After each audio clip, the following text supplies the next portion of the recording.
My name is Emily Janssen. I'm 34 years old. Today is October 7th, 2015. We're in Sacramento, California, and I'm here with Monica, who I just met today. My name is Monica Staar. I'm 64 years old. It's the 7th of October, 2015, and I'm in Sacramento, California with Emily, my new friend. Great. So, Monica, I know you wanted to talk a little bit about some things that have happened to you and the consequences in your life, and sort of an incident, an accident that led to a brain injury. Can you talk first a little bit about what your life was like before that happened? Describe who you were, what you were like, and what your life was like. Thank you. I feel that I was really fortunate. Both of my parents spoke 7, 8 different languages. I spent a lot of my childhood in Germany and Western Europe. And because my parents were multilingual, everywhere we traveled, we were taken as natives. So I never had that experience of being an ugly American because we could speak the language. And so we were treated as friends as opposed to tourists. The other advantage of having traveled so much when I was young is that I was exposed to a lot of different cultures, lifestyles, values, different things that people do, and I realized that the world was full of a lot of variety and that people were very proud of what was different about them, but we all seemed to get along. And obviously the European Union is a real effort in that direction. I grew up in, well, after that, we moved to Atlanta, Georgia, and I actually lived there in the 50s and the 60s, so during the Civil Rights Movement. The high school that I went to, my father was chairman of the political science department at Emory University, and Druid Hills High School, which is almost next door, we desegregated by having 2 black teachers. One of them was a male, and I really don't know what he taught, but the woman taught algebra, and I was really good in geometry. I actually tutored people in that, but algebra I had a hard time with. So she was good enough. I think her husband was a student at Emory, so she would stay after school while he was in class, and then she had 2 young children that would sit very quietly next to her desk. But basically, she was available to teach the class completely over again, and that's the way I learned algebra. So I thought she was awesome, that she really cared that we learned the subject matter. And one of my fellow students, who also sat near me in chemistry, would very loudly complain that she was a bad teacher and she couldn't teach because he couldn't get the information. It was pretty obvious that he just wasn't willing to make the effort. The interesting thing was in chemistry class, he used to jump up and down and say how much fun he'd had watching James Brown, playing downtown. So there was this idea that black people had their place, but it wasn't necessarily among us. I was part of the Governor's Honors Program, which was a selection of students, the best in each high school in the state, and we were sent to Macon, Georgia, to Wesleyan College for the summer, and they had the best teachers from the state. And there I got involved with theater a little bit, and when I came back, Dr. King was assassinated during my senior year, and I became involved with the Academy Theater and Theater Atlanta because we did creative dramatics in the schools, and this was an effort to bring down some of the tension and also play out for people what the options were, what the consequences would be of different choices for behavior. So I saw a real organization of community around trying to address really important issues, but to try to avoid violence and further chaos. And part of what grew out of that, the Christian Council of Metropolitan Atlanta and the Southern Christian Leadership Conference, we had something called the Teen Broadcasters Association, and there were just high school students, and we were allowed to do a kind of meet the press where we alternated being producer, moderator, panelists, and we would have important community leaders as our guests, and we could talk to them about these civil rights issues and, what they saw as a vision for the future. And obviously, people like Andy Young became mayor, and it evolved, but it was a time of real high tension where I was empowered to believe that an individual could make a difference and also stand up in the face of violence and ignorance. And frankly, I didn't understand the prejudice. It was just ignorance. I mean, at the time, there was a man named William Shockley teaching at Emory who was very adamant and vocal about the fact that black people were, descended from apes. Well, of course, we all are, but he felt that they were actually an inferior species of, he probably didn't even think they were Homo sapiens. But anyway, I grew up feeling that I could make a difference. I went to Wellesley College. I worked with Upward Bound, and one of the students, I was able to get him, these were kids that came from Roxbury, on our radio station. So again, finding creative outlets for people to express their frustrations, no matter what their circumstances were socially. I transferred to Stanford, and I have 2 degrees from there. And my first teaching job was in Happy Camp on the Klamath River, a very small town. And the native peoples there were the Happy Camp tribe. And I noticed that there was some prejudice against Indians. And, this is some years after going through the civil rights movement, and I felt we had been successful, at least on the surface. And I was not prepared to see that there was this deep-seated need to feel superior to somebody. There were a lot of disadvantages, so I ended up working for the tribe. I got a Head Start program because the young people were not given the same opportunities to, enter elementary school prepared. The teachers were maybe unconsciously biased against the Indian kids. I know that at the beginning of school, everybody had to sign that they were some percentage Indian because we were getting federal money for that. But then I was given a remedial science class. The science teacher didn't like the Indian kids, so I ended up having them, even though science wasn't one of my subjects. And I had friends that sent me books about the Foxfire projects in Appalachia.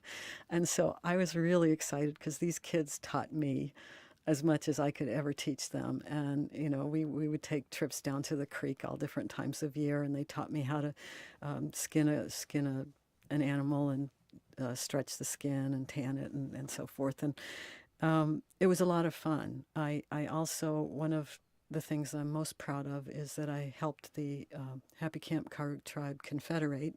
And so if you look in the phone book up there, either in Siskiyou County or Southern Oregon, in the blue pages it says Karuk tribe of California. And Karuk means upriver, Yurok was the downriver. So that was one of the high points of my life. I also, at that point... How old were you at that point? About 28. Mm-hmm. And one of the things I found out was that Clear Creek, which was one of 7 summer steelhead streams in Northern California, was threatened with logging. At the time, they used to sell timber sales, and people could just sit on them until the price of lumber went up. And so they had, in the meantime, passed the National Forest Management Act, which limited clear cuts to 20 contiguous acres. And this was based on flatland, southern pine. And we have like 90-degree slopes up there and very thin, shallow serpentine soils. And the main thing was that if you log on that, all of the little bit of soil is going to silt up the streams, and then the temperature will rise, and then the fish won't survive. So Clear Creek is also Pikiawish, where they do the renewal of the world ceremony for the indigenous peoples, and they didn't have anyone to speak for them. So I filed an administrative appeal, and I was living out of town, no electricity. There was one phone on the road where the Pony Express used to drop the mail, and I had to call collect. And I called the Stanford Law School and had someone send me, it's a long story, but the bottom line is we won. We stopped the timber sale, and I was fortunate enough to be able to drive back down there last fall during the Happy Camp Fire. Oh, yeah, I became a volunteer firefighter back then in EMT because I was asked, but it was also 3 hours to the doctor. So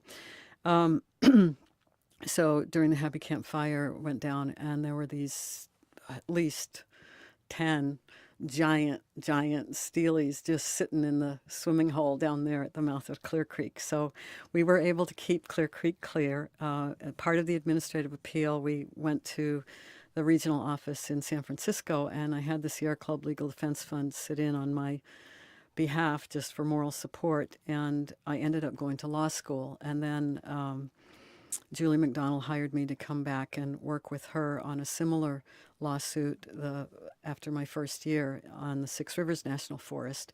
And at that point, the First Nations people had gotten a little bit smarter. And so when the Forest Service said, "Where's your holy ground?"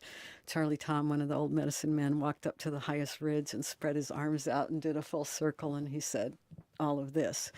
But that ended up taking 10 years to go to the U.S. Supreme Court, and came back that they had not adequately considered the cumulative effects of the road building, silting up the streams and the river. What was the name of that case? Oh, it was called Northwest Indian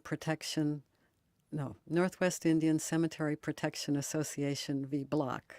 So but as I said, so I went to law school, and then I was working for the Forest Service. And actually, I was really lucky, because when I filed the appeal on Clear Creek, I had to drive it into Wairika, and I put it on the forest supervisor's desk, and I said, if you had better writers around here, your documents wouldn't be so easy to appeal. He got up around his desk, took me by the elbow across the hall to personnel, and said, "We need a writer-editor on the land management planning team, don't we?" So he made them write up a 800-hour position for me, and he said, "I want you to see from the inside the constraints that I operate under." So you have to understand, from early on, I was always given these opportunities to really make a difference. And so then 10 years later, when this case finally came down, I was working again for the Forest Service, but with the law degree, I was called a paralegal specialist. And I was invited to speak to we were doing forest planning, to the regional geologists and geotechnical engineers. And I was able to hand them this case and say, "See, your work matters," because that was the kind of issue that the interdisciplinary team was concerned about. People in geology who saw where the slope failures were and so forth. So because there's a real tension, there's a lot of politics in natural resources management, and what we were given was a disaggregation of targets. We had to produce this many billion board feet of timber, and the hell with the other resources. And, I had been able to get the state involved because the state's responsible for the fish, the game, and the water. And so I was also the liaison with the state in Oregon on, because then I was up in Region 6. Sorry, California's Region 5, on the spotted owl issues. And again, here I am, just a young person that's really passionate about what I believe is right. And I'm continually being given opportunities to make a difference, to contribute, to have an opinion, and to have people listen to me. So I ended up moving back to California because my parents were getting older. And I took care of actually 3 different family members that have, they just used to generalize and say Alzheimer's. I'm not sure, because I understand now that the only way you can actually diagnose that is post-mortem, to do a biopsy of the brain and actually find out if those plaques exist. But one of the things that happened was a dear friend, her husband was in the ICU at Stanford, and she went to visit him and got lost on her way home. And she was wandering around, driving in the foothills outside of Stanford.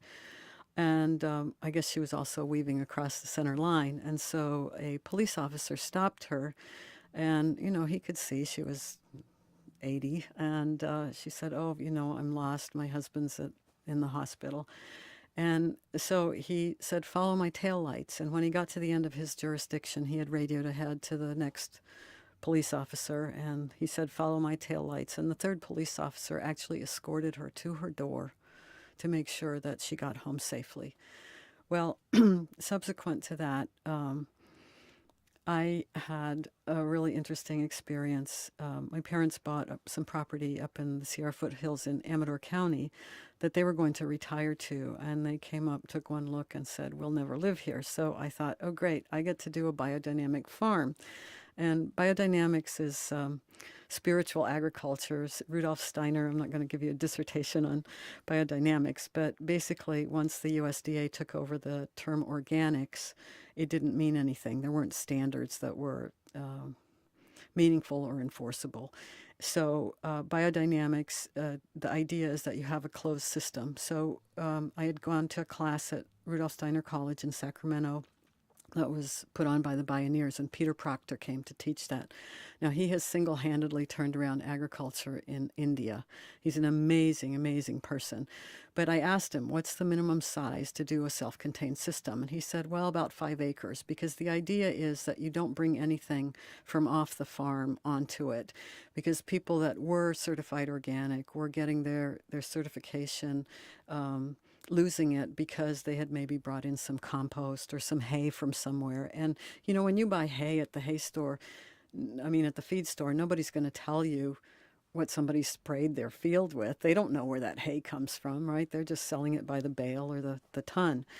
So the idea is that you have a cow and you have enough pasture to produce feed, forage for your livestock, and then you use their fertilizer. And so it's everything is produced there and everything is recycled there.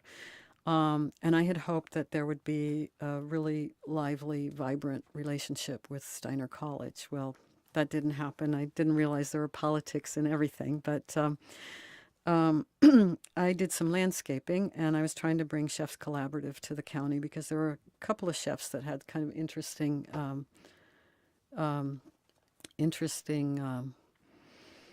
menus, and I thought they'd be interested in doing the, buying local. This was 10 years, 15 years ago, so it's before this farm to fork movement.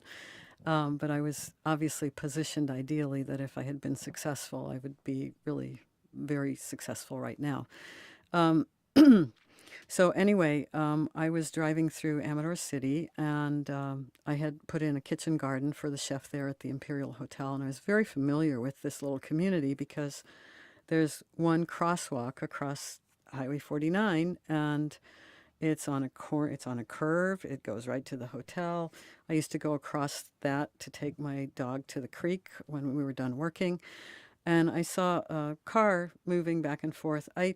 I've always been pretty observant, but I think partly also with firefighting, you're kind of continually doing situational assessment. And so, and I also was driving 6,000 miles a month, so I got used to being aware. And I saw this movement off to the side, and it was a sheriff's deputy car that was pulling in and out of one of these alleys between these old, stone buildings from the gold rush.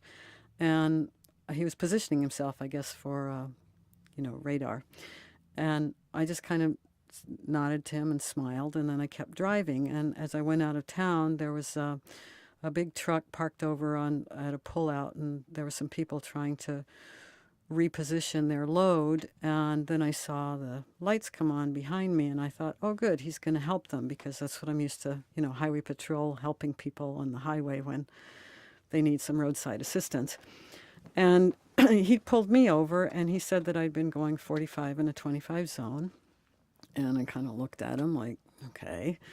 And then he handed me this ticket, and there's a place at the bottom. I think they're pretty standard, but it says, without admitting guilt, I promise to appear at the time and place below. And then there's a nice box for your signature. And I said, excuse me, there's nothing specified here. And he started yelling at me, and he asked if I wanted to be arrested. And I said, no, but I can't sign this because it doesn't tell me where I'm supposed to appear. He said, well, we have your address. You'll get a notice from the court. So I wrote in the box, I don't know when and where I'm supposed to show up, but I put my name. So he didn't read it. He was pretty angry with me. And I started calling the court, and I started saying, here's my ticket number. What's my court date? And they said, well, the ticket before this and the ticket after it are in, but that one's not in. So I went over, and it was between Thanksgiving and Christmas. It was getting close to, I didn't want to like miss something. Um, so I went over to the sheriff's department, and this little fire plug of a sergeant comes out, and he takes me out of the lobby and out of the building, so there are no cameras, right? And he is facing away, like towards a different, so that obviously no cameras, nothing can see our words. And he says, "You're a troublemaker, and I'm going to get you." And so what they did was on a Friday night, at 10 o'clock at night, I was processing about 50 pounds of persimmons. Um, I heard some dogs barking across the street because nobody drives around. It's a rural area. There are no street lights. Nobody comes that late at night. So what they had done is they'd parked two sheriff's cars a quarter mile down the road. They'd walked up the hill, which of course got the neighbors' dogs barking. They surrounded the house like for a drug bust, and they kicked in the doors. And How so many people? there were three different officers that actually broke in. There was another one sitting outside. And so I was handcuffed. I was slammed up against the wall, and that was like kind of my first concussion. And so I'm handcuffed with my hands behind my back. I've got cutoffs on. I'm in the kitchen with all of these persimmons, and like a tank top because I had a fire in the fireplace. And he starts beating me in the crotch with a nightstick. And at that point, I said, "What are you doing?" He said, "I'm checking for concealed weapons." I'm going, "Okay, fine." So they want to like leave the house with all the doors open, and I have a deaf dog that's going to follow me. And so the young man sitting outside, officer, he says, "Well, we can call animal control." I said, No, just could you please close the doors so she stays inside?" And I wanted to like close the door on the wood stove. And so they took me in, and you've probably never been in a jail cell. It's a real interesting experience. But as soon as they dump you, then they go on with their business, talking about the truck they're going to buy or what they're doing that weekend. But the idea is if they bring you in on a Friday night, you have to sit there until Monday morning when they take you into court to arraign you. So they didn't tell me what the charges were, and I did find out that for $300 I could get bail. So I started calling the neighbors to see if they could, make sure the dog was okay and the doors were closed. Because at that point I was also doing house cleaning, so there was actually some cash on the kitchen counter. And none of the neighbors wanted to be bothered, so I called a bail bondsman who had to come from some other county, and I think he even told me he came from Marysville or Yuba City, so it's like, a couple of hours. And he picked me up and took me home. This is like, 2, 3 in the morning now. And I give him the cash off the kitchen counter, and he says, this is not the first time I've been in this county. There was someone up country whose neighbor was a sheriff's deputy, and the deputy's dog was bothering the guy's sheep. And so the guy told the cop, he said, "You really need to keep your dog away from my livestock." And so what they did was they have an agreement with Calaveras County Sheriff's Department. So as soon as the guy drove over the county line, they picked him up over there on some bogus charge.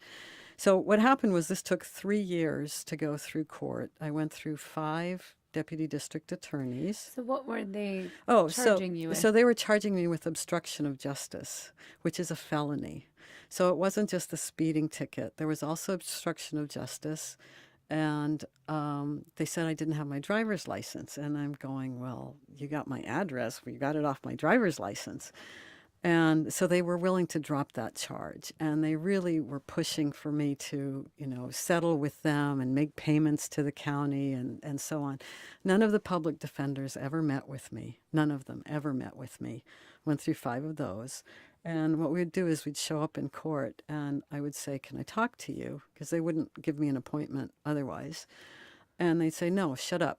And, at one time I ended up going before one of the judges, and my attorney wasn't even there. So I said I'd like to file a pitches motion, which is when you request the documentation on the arresting officer of any complaints that have been filed against him. And and they just refused to talk to me. They just ignored me like I didn't even exist. And what was interesting was, see, the same officer who came in, kicked the door in, and handcuffed me and beat me was the one that had given me the ticket. So there's some question there, even about that personal vendetta stuff going through. So I mean, I think it's not appropriate for someone that's emotionally involved to be the one making the arrest.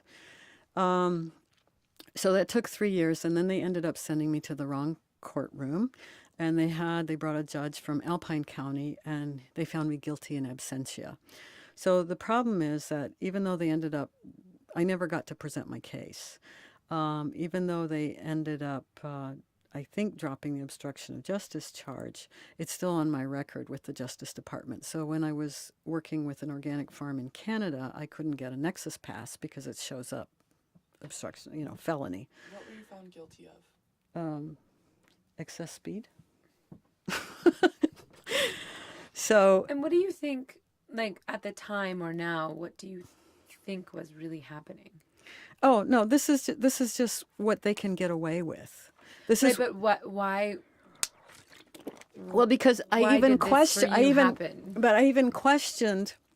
It says right here, I promise to appear at the time and place below, and that's blank. And so I was being, just trying to be real clear on what I was signing.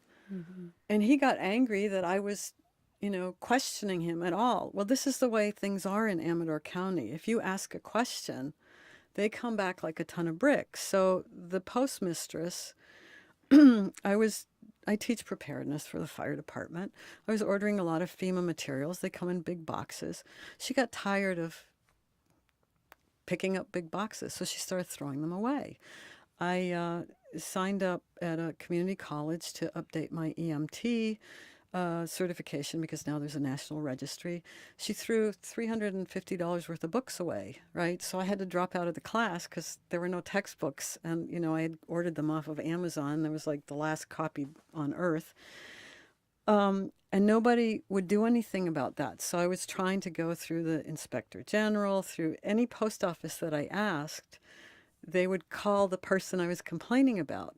And when I asked her what her name was, she flipped her name badge over and she gave me one of those little cards, 1-800-CALL UPS, so USPS.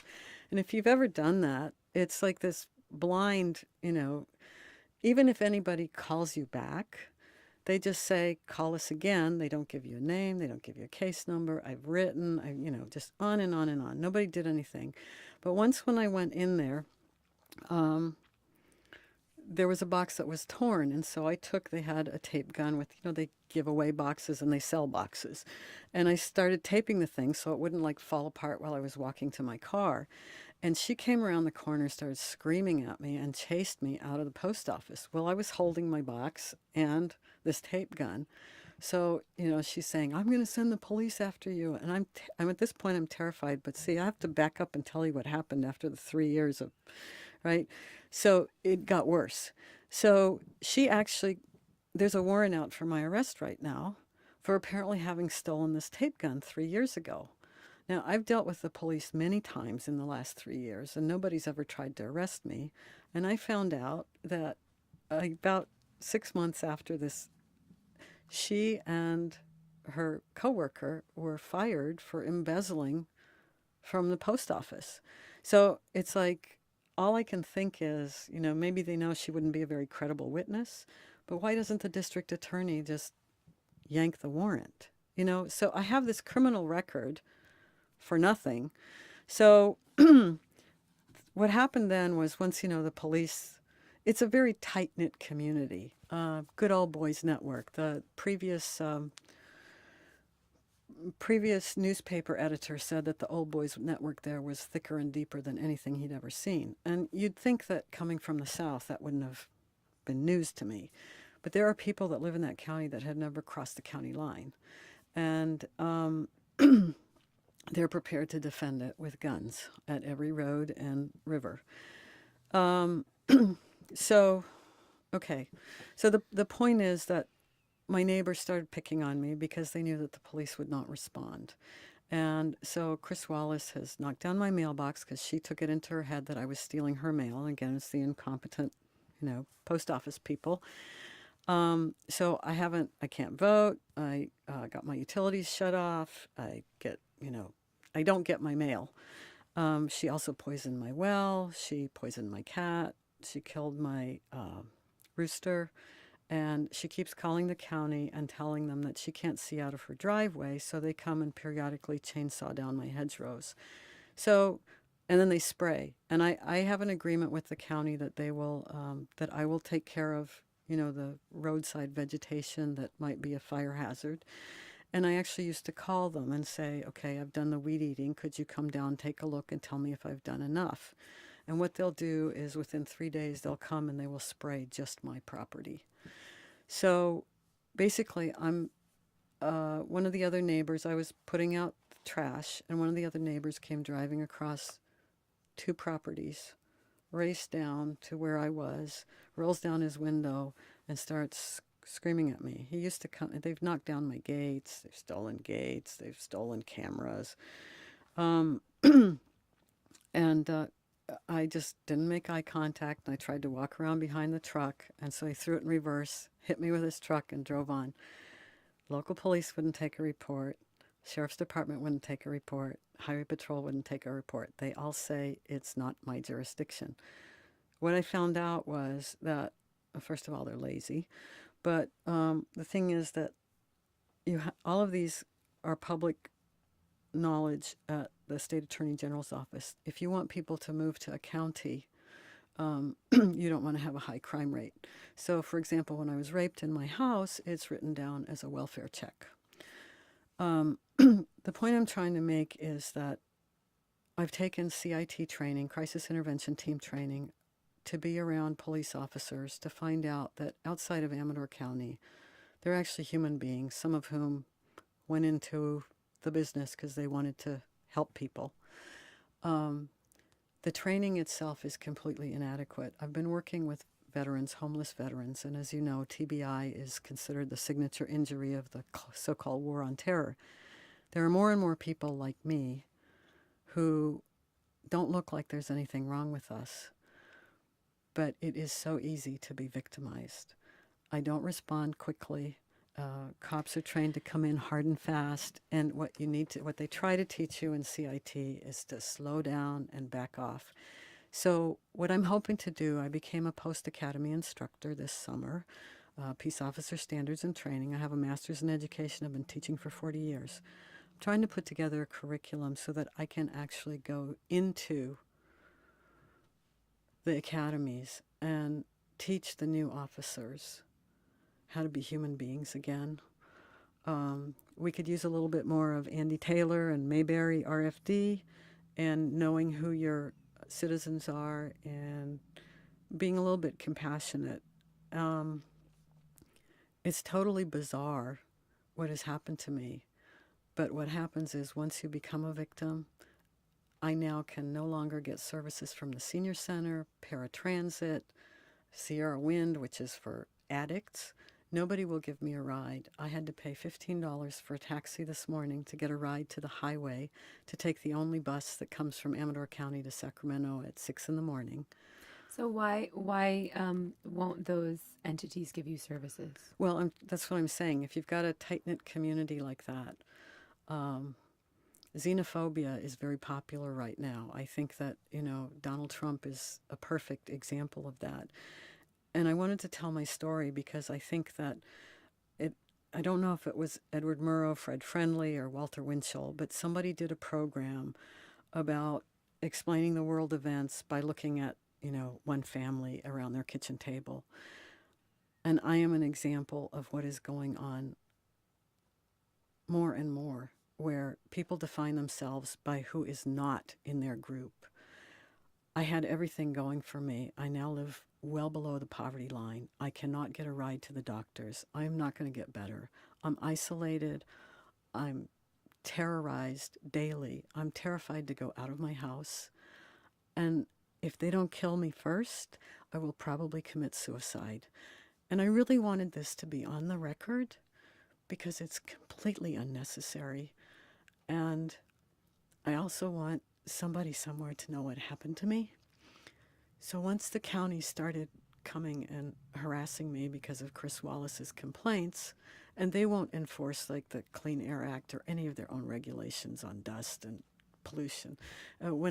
Chris Wallace, what they do is they park their truck with the diesel exhaust aiming right down my driveway. They get out very slowly, walk to their mailbox, which now has a lock on it, take out the mail, read it, walk very, because it's a 5-minute requirement maximum for diesel idling. And then they'll step on the gas. Well, a friend of mine that just retired from the Justice Department said, oh, it's a coal burner where they retrofit diesel so they can drive up in front of Priuses on the freeway and then put black smoke. So nobody will enforce anything else. Anybody trespasses on my property, anybody beats me up, didn't happen, can't take a report.